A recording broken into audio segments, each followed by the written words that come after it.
بسم اللہ الرحمن الرحیم۔ حضرت ایوب علیہ السلام کا واقعہ۔ حضرت ایوب علیہ السلام کی ماں حضرت لوط علیہ السلام کی بیٹی تھی اور ان کی بیوی فراہیم بن یوسف کی بیٹی تھی۔ ان کا نام رحمت تھا۔ حضرت ایوب کو اللہ نے خوشحالی بخشی تھی۔ وہ کافی مال و دولت رکھتے تھے۔ ہزاروں اونٹ اور ہزاروں بکریاں اور بہت سے غلام ان کی ملکیت میں تھے۔ خدا نے انہیں 7 بیٹے اور 7 بیٹیاں عطا کی تھی۔ وہ ہمیشہ خدا کے شکر گزار رہتے اور نمازیں پڑھتے۔ خدا نے حضرت ایوب کو پیغمبری عطا کی۔ وہ بندگی اور خیرات کرنے میں آگے رہتے تھے۔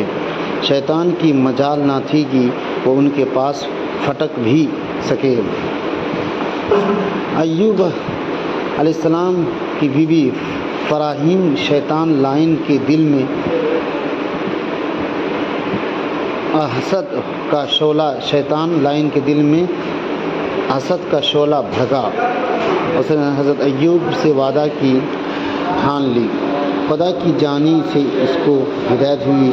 اے مردود ایوب، میرا نیک اور شکر گزار بندہ ہے، اس پر تیرا حربہ کارگر نہیں ہوگا، وہ تیرے بہکاوے میں نہیں آئے گا۔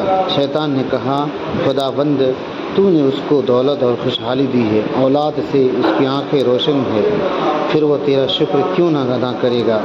ہم تو جب جانے کہ تو یہ نعمتیں اسے لے لے، پھر بھی وہ تجھے یاد کرے۔ اگر یہ تو اس سے چھین گئی تو وہ تجھے بھول جائے گا اور تیری بندگی سے دور پڑے گا۔ جا، خدا نے فرمایا، ابلیس، میرے مبلس بندے کے بارے میں تیرا یہ گمان غلط ہے۔ ایسا نہیں ہوگا کہ میرا شکر گزار بندہ تیرا شاکر ہو جائے۔ شیطان نے کہا، اگر تو مجھے ایوب کے مال اور اولاد پر اختیار دے دے، تب معلوم ہو کہ وہ کیسی بندگی کرتا ہے اور اس کی شکر گزاری کی حقیقت کیا ہے۔ بے بنیاد نے فرمایا،